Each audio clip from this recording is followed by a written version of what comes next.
In front of me is OPPO Reno15 Pro, and today I would like to show you how you can add photos to text message.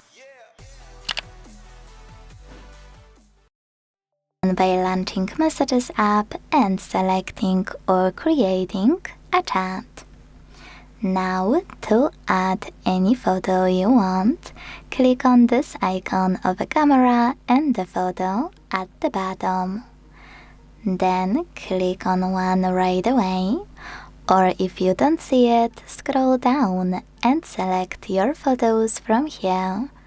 You can make it easier by tapping on Photos or Collections and selecting from here.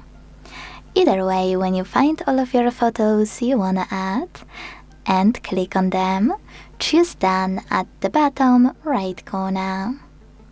To take a photo and add it, use the same icon, and this time use Camera section at the top.